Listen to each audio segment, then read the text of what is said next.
Melgo está presentando, pero todo haga clic para volver a la videollamada. No, ahí le puede dar X. Pero para ver si lo puedo magnificar. Pero ¿por qué no me No, deja toda la pantalla? ahí, dele otra vez donde está. Ahí hay Ya, una estoy X ahí. en ese cuadradito.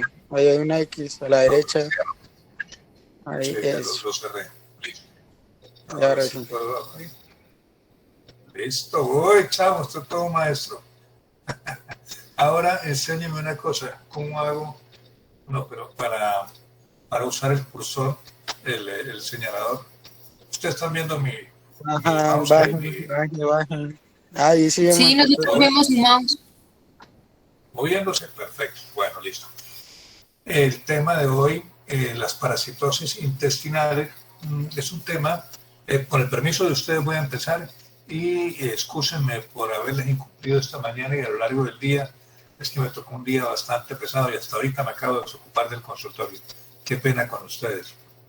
Este tema que vamos a trabajar hoy es un tema muy importante por muchas cosas. La primera, porque está inmerso en la vida diaria de todas las personas.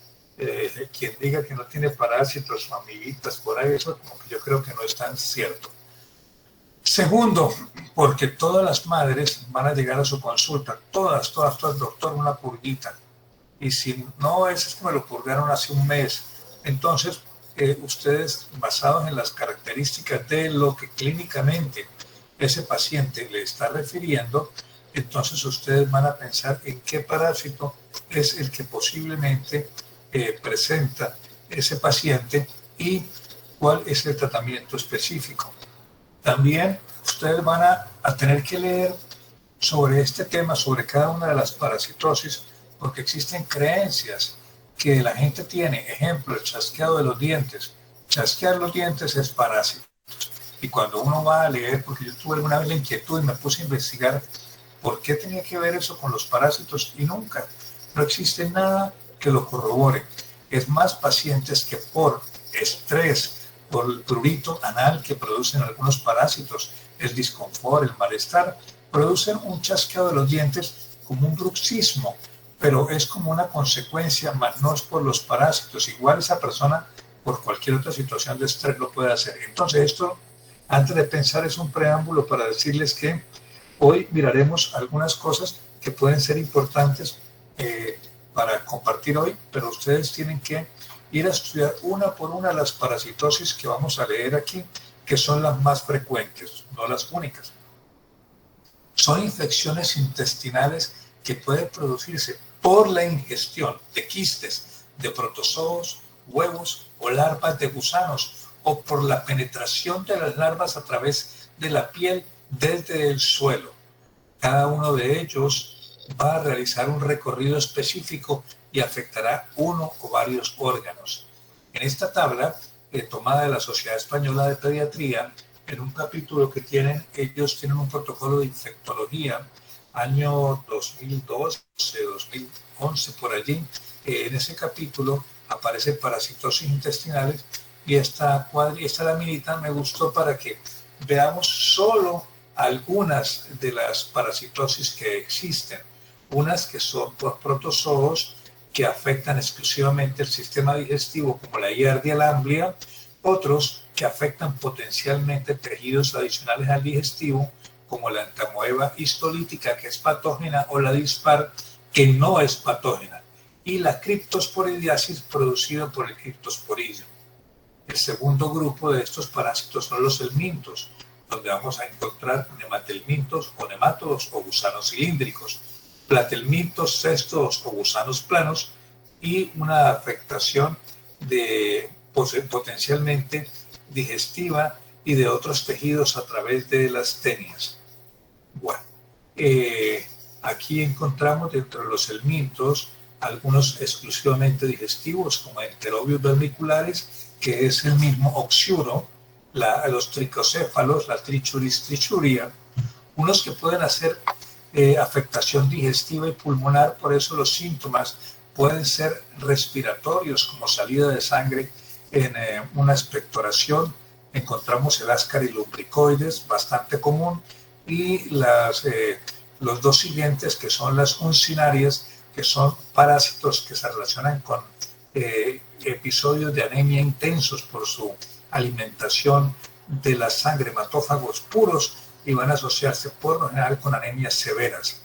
Las tronquiloides puede producir una afectación cutánea, ingresa a través de los pies, entra, sube, como lo veremos, por el sistema linfático, la circulación, y de allí va a la parte digestiva y a la parte pulmonar.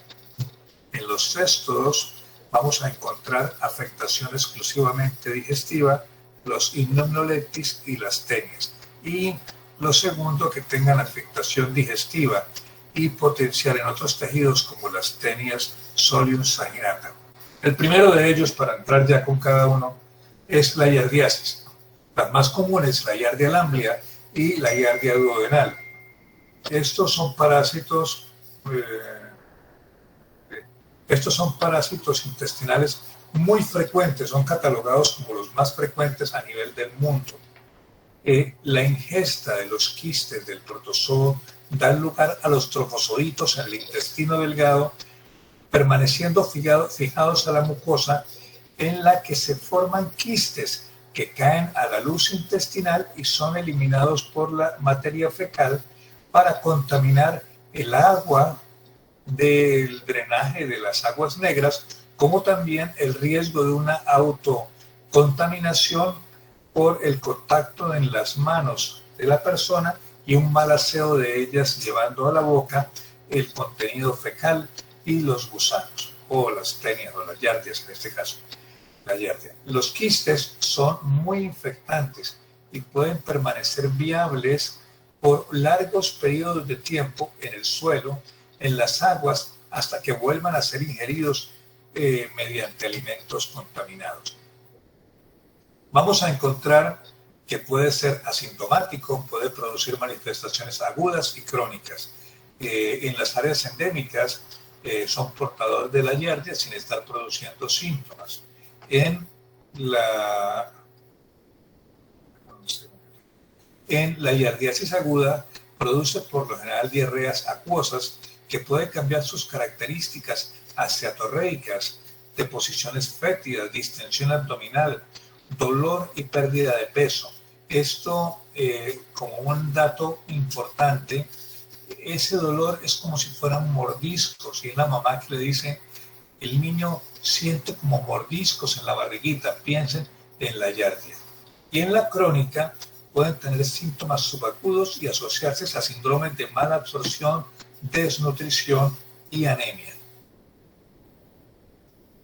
Bueno, el diagnóstico es básicamente determinando los quistes en la materia fecal, o trofosoditos en los cuadros agudos donde hay deposiciones acuosas.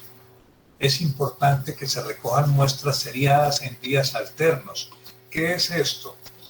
Ustedes han visto que la mayoría de los coprológicos dicen negativo para parásitos intestinales, porque de la muestra se recoge solo una pequeña cantidad y de esa no se estudia toda, sino una pequeña porción. Y no todos los días la persona está eliminando la misma cantidad de parásitos, entonces puede ser que no se recoja la muestra donde haya parásitos, y por eso se pide que se tome en días alternos.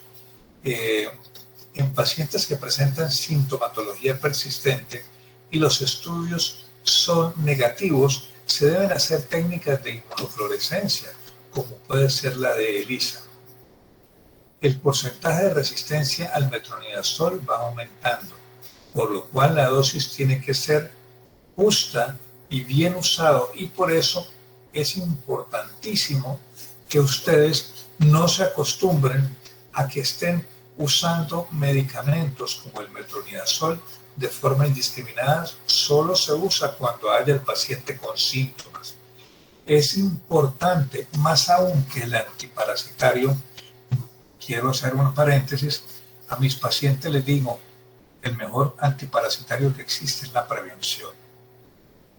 Es muy importante controlar las medidas de la contaminación fecal en las aguas, así como la ingesta de alimentos, bebidas donde son dudosas su procedencia, debe ser preferiblemente evitado. Las aguas deben ser muy bien hervidas, los alimentos muy bien cocidos, las frutas, las verduras deben ser muy bien lavadas para que así no consumamos alimentos que estén contaminados. Tratamiento de elección: metronidazol a 15 miligramos por kilo por día, dividiéndolo en 3 dosis y se da por 7 días. Quiero decirle, si el paciente pesa 10 kilos, 10 kilos por 15 da 150 miligramos al día. De esos, ustedes lo van a dar cada 8 horas, o sea, 3 veces al día, 50 miligramos en cada oportunidad. Entonces, si es suspensión que venga de 125 miligramos en 5 mililitros, le dan 2 centímetros. Pero si viene de 250, en 5 le dan 1 solo centímetro. La entamoeba histolítica y la dispar, responsables de las amebiasis que son tan frecuentes en nuestro medio. En esta lámina de la derecha vamos a encontrar una explicación. Le voy a dar unas aclaraciones leves de estas diferentes láminas que ustedes conocen muy bien porque lo trabajaron en la parte de microbiología. Vamos a ver cómo esta persona elimina a través de la materia fecal, ¿sí? Estos huevos que van a ir a ingerirse como un quiste maduro y va a hacer su ciclo a nivel intestinal y a nivel digestivo, como lo muestra la lámina, donde en el punto 3 aparece la parte como ya se hace la apertura de ese quiste, saliendo los trofozoitos que se van a multiplicar formando más trofozoitos, que son la forma patógena, o más quistes que van a volver al huésped. Entonces, esta es una forma breve de entender. Sale ese quiste, él entra ya de una forma madura, hace la salida de su trofozoito, forma patógena, el cual pone sus huevitos, para que lo entendamos de esta manera, y se van a producir más trofozoitos y más quistes, y se seguirán eliminando, que van a ir al agua, que van a consumir otras personas, y que también la misma persona a través de un mal aseo puede autoinfectarse.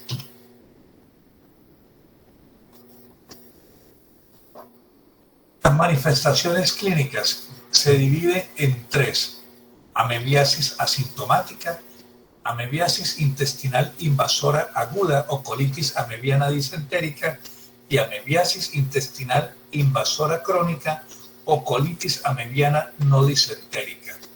En la primera es la más frecuente, portadores de la entamoeba sin presentar síntomas en el 90% de los casos. En la amebiosis intestinal aguda, invasora o colitis disentérica, vamos a encontrar gran número de deposiciones de contenido mucoso y hemático.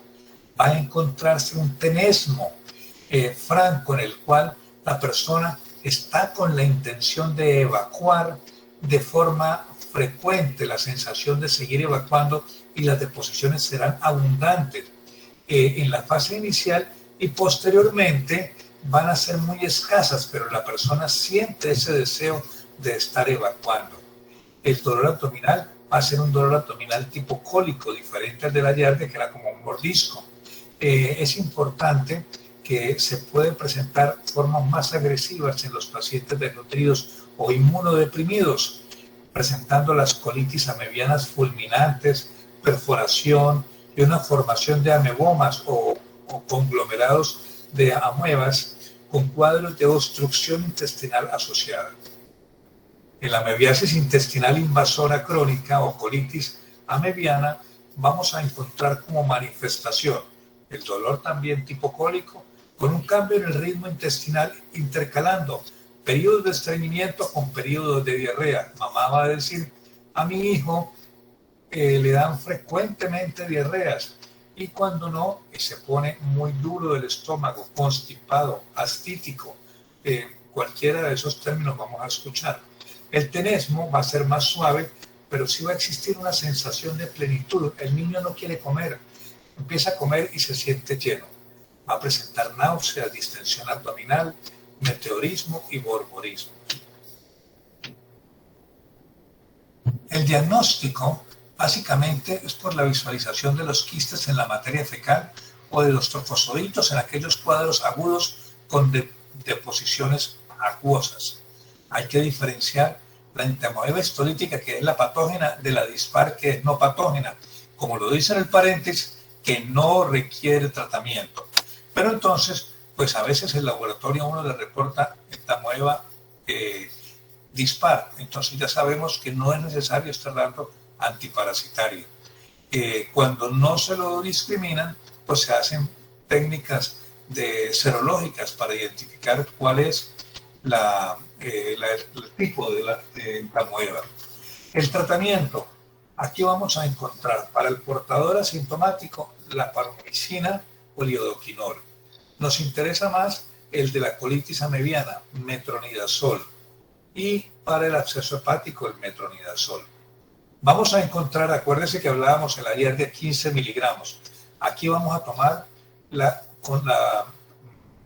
dosis de 30 a 50 miligramos por kilo al día, en 3 tomas durante 10 días para la colitis amebiana, de forma similar para el absceso hepático, pero entendiendo que cuando ustedes están sospechando que ese paciente tiene un absceso hepático, ya no lo den vía oral, denlo endovenoso y lo ponen a 50 miligramos porque es la dosis más efectiva, buscando reducir lo que veíamos en la lámina anterior, la posibilidad de que se genere resistencia al metronidazol.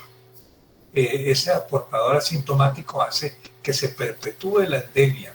La amebiasis intestinal tiene tendencia familiar y sobre todo en aquellos grupos hacinados. Este es la lámina que tiene que ver con el Cryptosporidium, donde vamos a encontrar cómo sale en el número 1 abajo el amarillo, forma que es esporulada, ¿sí? Va a ir a las aguas donde el niño se baña, lo ponen a que juegue a la fuentecita metiéndose los buches en la boca y haciendo la fuentecita hacia arriba. Ahí está este parásito, no solo cualquier otro de los que estamos viendo en aguas contaminadas que pueden consumirse de esa manera, como también en vasos de agua contaminada. Van a ver cómo este oocisto va a ingresar al cuerpo y va a hacer su metabolismo para ser la parte infectante. El Cryptosporidium tiene este ciclo donde está la parte sexual, asexual, la autoinfección, lo que son los microgametos, macrogametos, todo este proceso en la vida media, en el ciclo propio del Cryptosporidium. Entendiendo que las manifestaciones clínicas pueden ser asintomáticas, intestinales y extraintestinales. En la intestinal será autolimitado y frecuente en aquellos niños en epidemias relacionadas con guarderías o con piscinas. En la forma extraintestinal se va a ver sobre todo en aquellos pacientes inmunodeprimidos con afectaciones del sistema respiratorio, hepatitis, artritis y afectación ocular. El diagnóstico mediante la visualización del oocito en la materia fecal. El tratamiento, básicamente medidas de soporte. En los pacientes inmunodeprimidos se utilizará antibiótico, la paromomicina más la claritromicina en las dosis que se muestran en el cuadro inferior. Es fundamental incrementar las medidas de higiene para evitar la transmisión fecal oral y limitar el uso de piscinas en aquellos pacientes que tengan diarrea. Hasta este punto, en los que hemos revisado, ¿tienen alguna inquietud, alguna pregunta, por favor? No, señor. ¿Quién me responde cuál de las entamoebas, la dispar o la histolítica, es la forma patógena? una histolítica. Perfecto. ¿Y es patógeno el trofozoito o el quiste? Trofozoito. Perfecto. Eso va a que cuando ustedes en el examen de materia fecal le reporten quistes y ese paciente oído esté asintomático, pues no es necesario estar desparasitando, porque ya nos dimos cuenta que el metronidazol no es útil para el quiste. En la lámina que correspondía lo vimos. Se requiere otro tipo de medicamentos como el biodoquinol, pero es importante que lo tengamos en cuenta. Diferente que le encontremos en el coprológico quistes de entamoeba histolítica y el paciente tenga una diarrea con moco, con sangre, con dolor abdominal tipo cólico. Bueno, ya en ese paciente así el examen nos salga de forma quística, vamos a entender que la clínica nos está arrojando que puede tener quistes en el coprológico, pero seguramente también tendrá sus trofozoitos. En este grupo, que son los triquocéfalos, vamos a encontrar el Trichuris trichura. Este parásito tiene este ciclo, acá lo vemos, él cómo hace antes de su penetración, su paso o su forma de gusanos va a producir sus huevos, los cuales serán eliminados, van a hacer el proceso embrionario y a salir nuevamente parásitos para producir nuevos huevos. Esta es una forma donde pues este parásito, así igual que los demás, tienen la forma de ser infectantes para el organismo. En la parte del huevo embrionado es el estado infectante y por lo general se diagnostica es en esta fase de huevo en la materia fecal. La clínica va a depender del grado de parasitación. Puede ser asintomático, dolor tipo cólico, deposiciones con diarreas ocasionales, cuadros disentéricos crónicos con deposiciones mucosanguinolentas, sobre todo en pacientes inmunodeprimidos. Puede haber un prolapso rectal y presentar una anemia, una fórmula eosinofílica, y puede llegar a un retraso en el crecimiento debido a que esa anemia va a afectar el desarrollo de esta persona, de este niño. Se diagnostica por la presencia de los huevos en la materia fecal. En casos graves se debe plantear el diagnóstico diferencial con amebiasis, una disentería bacilar, o sea, por bacilos, y una colitis ulcerosa. El tratamiento, mebendazol y albendazol. Como lo ven aquí, mebendazol 100 miligramos dosis cada 12 horas por 3 días y el albendazol 400 miligramos dosis, una sola dosis y no más. Ambos son vía oral. El oxiuro es el responsable de ese prurito incómodo que ocasiona a nivel del ano.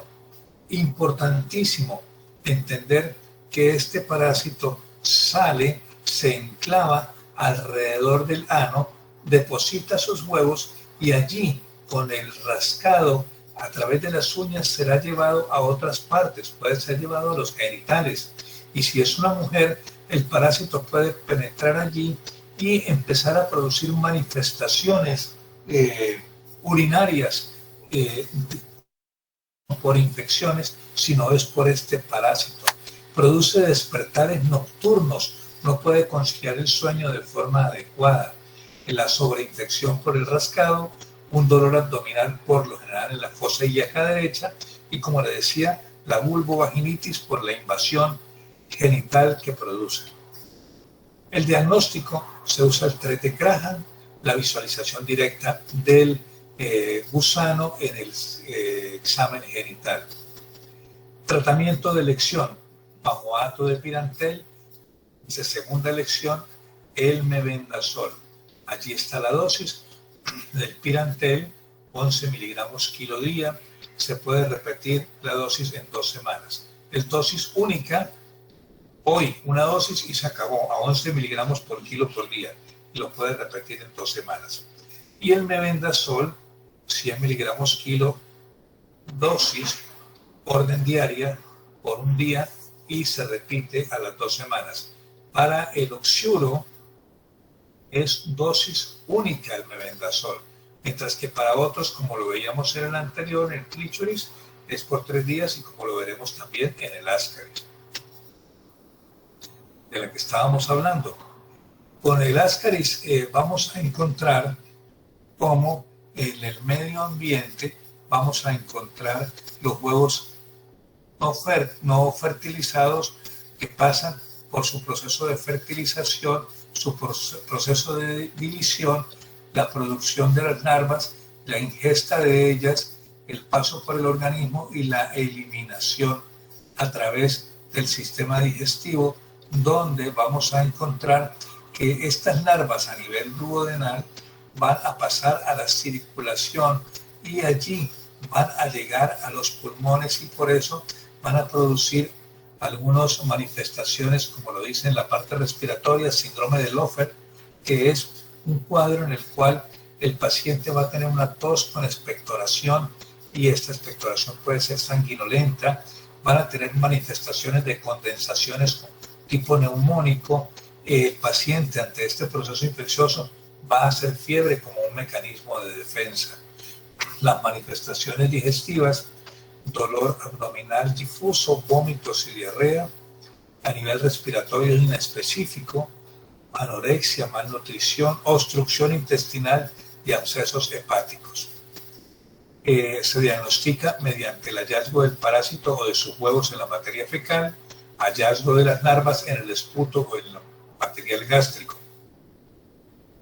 Tratamiento. Mira, aquí es a tener en cuenta lo siguiente.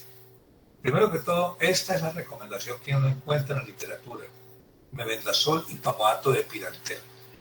Pero vamos a encontrar, cuando usted lee el tema de obstrucción intestinal por ascaris, que el uso del mebendazol y del Pirantel están asociados en mayor frecuencia. Les aclaro, el uso del mebendazol o del Pirantel está en relación con procesos de obstrucción intestinal por ascaris. Quiero aclararles esto. No significa que el usar el antiparasitario vaya a ocasionar obstrucción. Lo que significa es que en aquellos casos en que ha habido obstrucción se ha encontrado como antecedente el uso del mebendazol y el pamoato de Pirantel días previos, por lo cual el uso del albendazol es bastante bueno, así no esté relacionado en esta lámina. Si existe literatura que nos habla de la efectividad del albendazol en el ascaris y además que nos disminuye ese riesgo de obstrucción intestinal. Entonces aquí uno entraría con la duda, bueno, y para los demás parásitos, el mebendazol y el Pirantel, pues la verdad es que en la revisión, porque tenía un paciente de una posible obstrucción por ascaris, encontré ese dato y por eso quería compartirlos con ustedes. Es un dato científicamente probado de la relación con la obstrucción. Si el paciente está vomitando parásitos, si están saliendo los parásitos, piense que la cantidad de parásitos que tiene ese paciente es muy alto. Entonces, si estos antiparasitarios producen esa parálisis espástica que ocasiona para que ellos se dejen llevar, pueden formar esas bolas de ascaris que son las que ocasionan la obstrucción. Entonces, en esos casos es preferible usar el albendazol hasta por 5 días, ya no por dosis única. ¿Está claro con respecto al ascaris? Este me interesa que lo tengan muy claro, porque es hasta aquí los que llevamos el ascaris, el enterobius vermicularis, la giardia y la entamoeba histolítica son los que más comúnmente se van a ver enfrentados y no solo en la zona rural, también en la zona urbana. Entonces, si tienen alguna pregunta, no duden en hacerla, que con el mayor gusto trataré de aclarársela. Las uncinarias, ancilostomas, vamos a encontrar el ancilostoma duodenal y el necator americano. Son las dos variedades que hacemos referencia, las cuales tienen este ciclo. Ay, pero un momentico, vamos a ver que primero salen por la materia fecal los huevos, los cuales hacen su paso a larvas en la tierra, y a través de los pies descalzos, ¿sí?, van a penetrar esas larvas a través de las fisuras que pueden tener. ¿Y por qué fisuras? Pues si estamos caminando descalzos en el campo, en la zona rural, seguramente no van a ser unos pies muy lisos, sino van a tener sus fisuras. Entonces, a través de estas fisuras penetran y van a tomar el sistema linfático para entrar al sistema circulatorio. Allí vamos a ver cómo esta penetración nos va a presentar las manifestaciones intestinal y respiratoria mediante el mismo paso por la circulación. Vamos a ver las larvas que se van a encontrar, penetran en los pies, pasan a través de la boca, entran en el sistema digestivo, van a llegar a la parte pulmonar. Vamos a ver cómo a nivel digestivo estas larvas producen el proceso de maduración. Ese es el ciclo continuo de este parásito. Las manifestaciones. Cosa importante que uno cuando estudia piensa que una larva migrans, que es como una imagen, a ver, no, creí que tenía una fotico, es como si fuera una especie de culebrilla en la piel, donde ustedes ven como si fuera un rosario chiquito, delgadito, a través de la piel por donde ella va migrando. Y cuando yo estudié, siempre pensé que eso se quedaría allí. Y hace muy poco, más o menos un año, encontré en un paciente procedente de la zona del Catatumbo una lesión que me lo mandaron porque el paciente tenía ese tipo de lesión en el pie y no se le mejoraba con los medicamentos para los hongos ni con los antibióticos. Cuando vi la imagen, que se veía muy clara, me fui y miré los pies. Cuando los veo lacerados, con residuos o con restos que usted ve que han caminado, ¿sí?, pregunté si se lo pasaba descalzo, me decían que sí, que en la zona rural lo pasaban descalzo. Le inicié el tratamiento específico y desapareció el problema. Entonces, es importante que lo tengamos en cuenta porque sí lo vamos a encontrar, sobre todo aquellas personas que en su rural vayan a ir de pronto a zonas selváticas.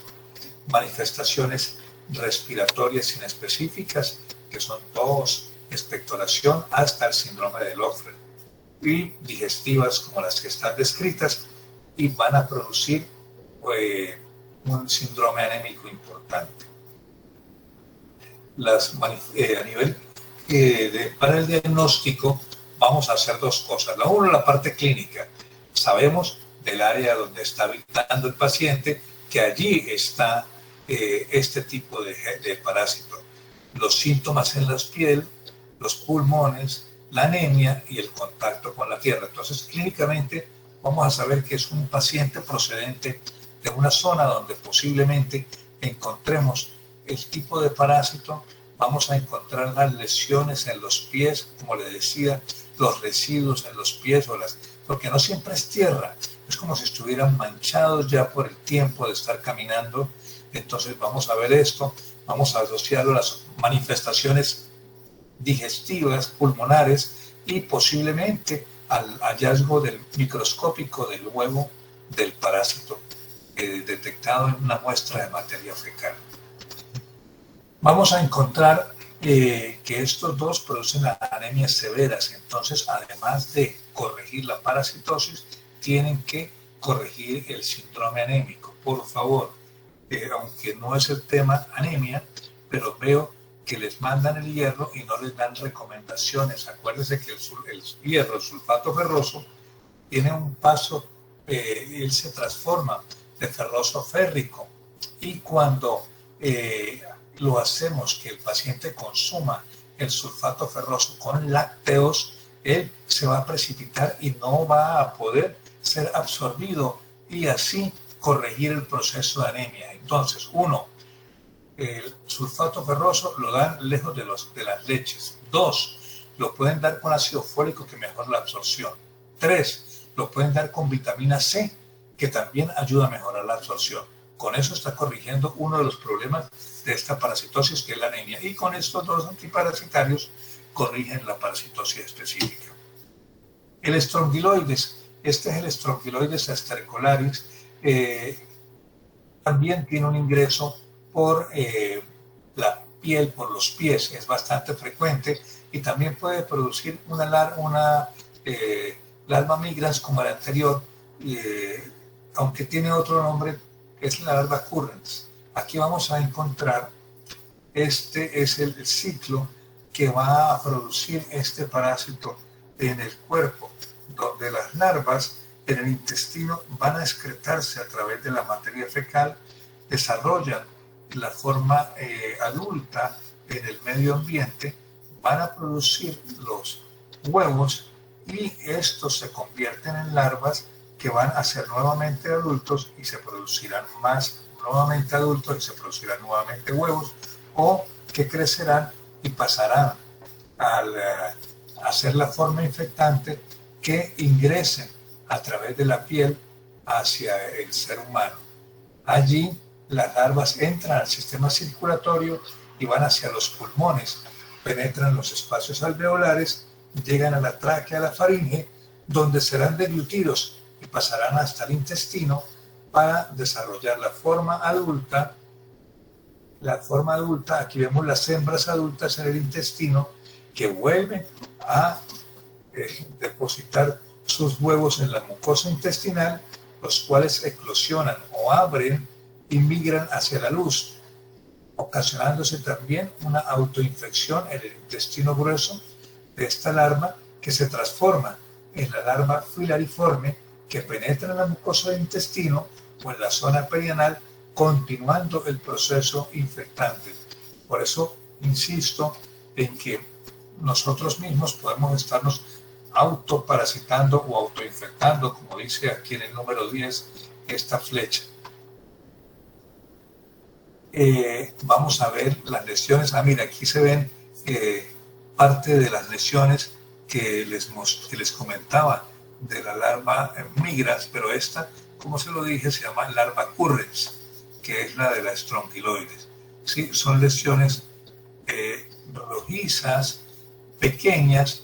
En la paciente que yo tuve, era una lesión así redonda, ¿sí? Y luego una migración de ella. A nivel respiratorio suelen provocar síntomas menores como la tos, la expectoración, aunque también hay neumonitis y el síndrome de Lofgren.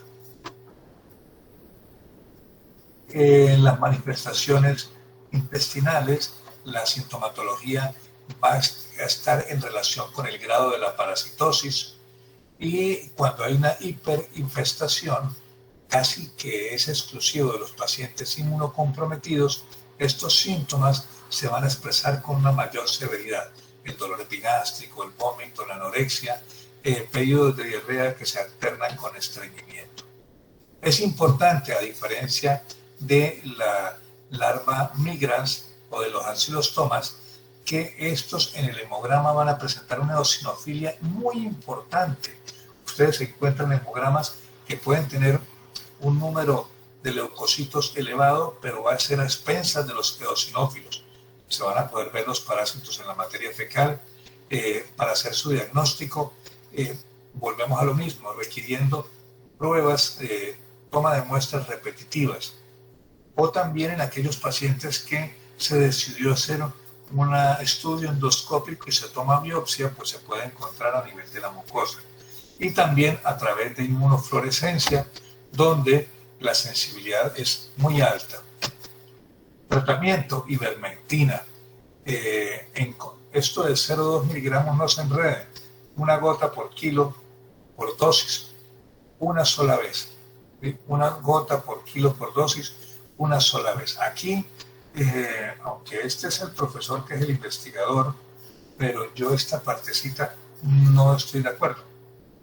Le voy a explicar por qué. Cuando ustedes van y leen sobre ivermectina, la ivermectina tiene una vida media hasta de 3 días. Entonces, si yo lo estoy dando 2 días, estoy como que superando la dosis máxima en el paciente. Entonces, yo preferiría usar esta ivermectina después de los 3 días, o sea, no a los 2 días, sino después de los 3 días. Tener la precaución de usarla hoy y usarla para el 4.º día, porque los 3 primeros días vamos a estar cubiertos por la dosis inicial. ¿Y por qué es importante repetir en este o en los anteriores que hemos visto, donde se recomienda repetir posteriormente? Porque los antiparasitarios o los medicamentos que estamos hablando matan el gusanito, pero no el huevo. Ese huevo va a eclosionar y va a producir nuevas larvas, entonces que van a ser infectantes nuevamente y vamos a mantener la enfermedad. Entonces, por eso sí es importante que hagamos el tratamiento con las dosis posteriores que se han recomendado. Bueno, aquí viene el tema con los immunoleptis. Vamos a encontrar que tienen manifestaciones clínicas como el dolor abdominal, meteorismo, diarrea, el bajo peso, diagnósticos a nivel paraclínicos, las eosinofilias y la visualización en los huevos.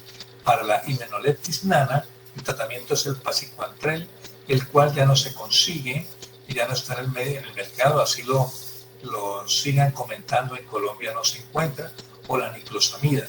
También podemos pensar en que el tratamiento de elección en nuestro medio puede ser el albendazol. Las tenias, esta es la famosa solitaria. Es importante que ustedes ven la lámina allí y la puedan entender, como se está explicando, donde los huevos o proglótides grávidos en las heces pasan al medio, son ingeridos por los animales, los cerdos, animal porcino o por los humanos.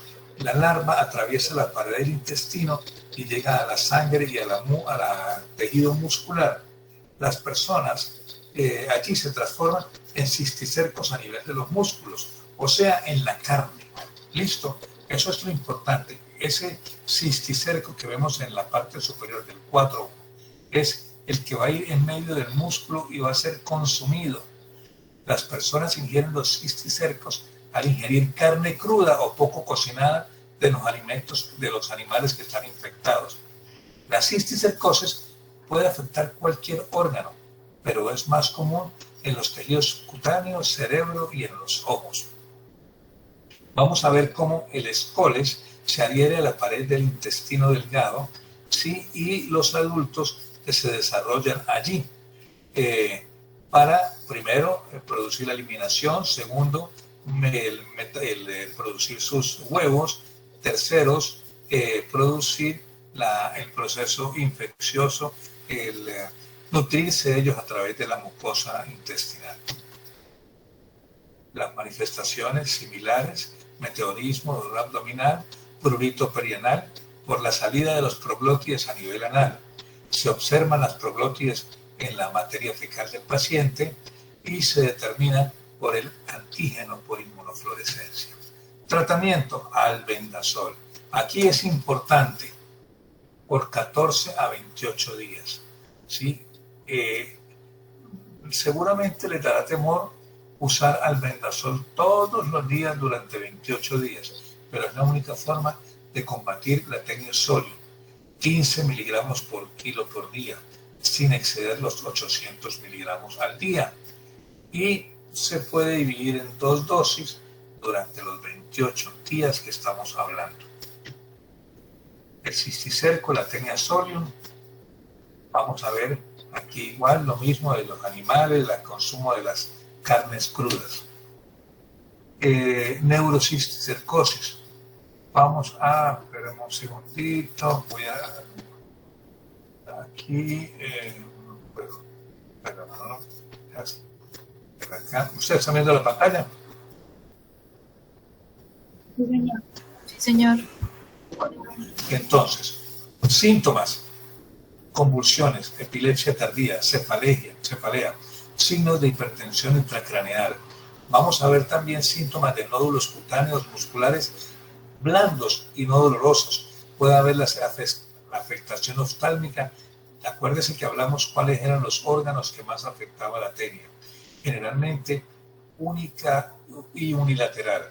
El diagnóstico para la neurocisticercosis con una tomografía o una resonancia y los inmunodiagnósticos. Entonces, el tratamiento para la solium ya lo hablamos como el albendazol.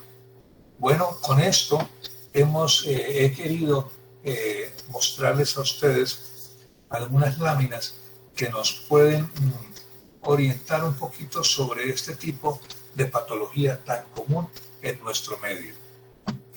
No los canso con más información. Quiero decirles que si uno hiciera preguntas de este tema para un examen, realmente creería que lo más importante que ustedes pueden obtener allí, saber, es cuál es el antiparasitario de elección. Entonces, de pronto, si hago unas 2 o 3 preguntas para el examen que viene, me interesa mucho que conozcan, y eso quiero dejarlos claro, que conozcan el medicamento que van a usar. Entonces, de pronto les pregunto, ¿y cuál es el metabolismo del metronidazol que usted va a usar para la entamoeba histolítica? Porque yo necesito que usted sepa que por dónde va a pasar ese metronidazol y en qué tipo de pacientes tiene que manejar con cuidado. ¿Cuáles son los efectos adversos? Con la uncinaria, ¿cuál va a ser el tratamiento?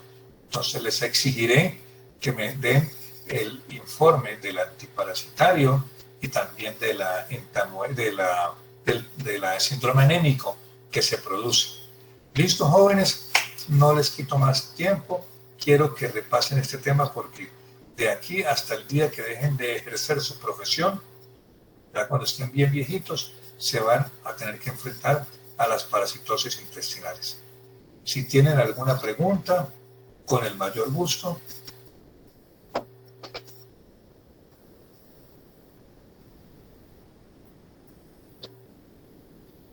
Doctor, ¿Se una durmieron? pregunta. A Angie Llanes roncar. Despiértese, Angie, por favor. Doctor, con respecto a la larva migrans cutánea, ella también no pueden adquirir por la playa, por la arena de la playa. Angie, te voy a decir que me rajaste. ¿Sí? No sabría si la sal marina destruya el parásito. ¿Sí? Sí pensaría, entendiendo el mecanismo, si estamos hablando de aguas contaminadas, ¿sí? Pudiera ser, de pronto, si es una playa de río, donde, a ver, hay una cosa importante allí. Ahí viene un tema que es muy diferente allí. Cuando usted estudia salud pública, dicen los salubristas que cuando las aguas negras caen a un río, después de determinada distancia, por el movimiento propio de las aguas allí, van desintegrándose las partículas patógenas y parece que dejan de ser infectantes. Entonces, si uno está hablando de una arena o playa de río, pues donde el agua está contaminada, ¿sí? Pudiéramos pensar que pudiera ser con agua de mar. No sabría si la sal marina lo destruya. Lo leeré a ver si encuentro algo, y si alguien lo lee y obtiene información, nos avisa. Sí, no te quiero responder, Angie, la verdad. porque que no le gusta dar yo vi un respuesta caso en la de cual- eso. Yo vi un caso Sí. de eso en el cual, pues, el antecedente que tenía la paciente era que había viajado a Santa Marta, pero pues no sé, o sea, yo le pregunté, pues obviamente en la playa, pues camino descalza, pero no sé si de Sí. pronto, pues en otro lugar se pudo haber contaminado, ¿O se pudo sabes haber, qué? ¿O pudo sabes haber qué? metido, pero Es que ya tenía la enfermedad previamente. Sí, porque es que esto no es un ciclo de 3 días. Para que el parásito entre a la piel, pase al sistema linfático y llegue a reproducirse en un volumen importante, no es como tan rápido, ¿sí? Eh, la verdad, Angie, puede ser, sí, pero no estoy seguro de la respuesta y prefiero no aseverarte nada de esto con respecto al agua de mar y playa de mar, porque después no van a ir a la playa ahorita en Semana Santa, entonces les daño las vacaciones. ¿Qué otra pregunta? Muy interesante, y fíjese que es un tema que siempre nos aportará nueva información. Qué rico sería que todos nos pusiéramos a investigar mañana si eh, la exposición a las temperaturas que se presentan en la playa, ¿sí? El agua, la salinidad del agua de mar, el oleaje, ¿sí? Todo esto inactiva en el parásito o no. Lo empezaré a buscar y si algo encuentro les aviso y si ustedes lo encuentran también me avisan. Laura Duarte, cuéntame, ¿tienes alguna pregunta?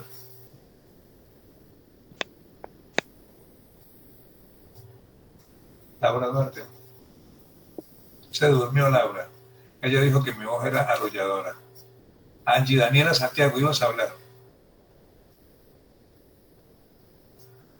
No, voy a decir que sí.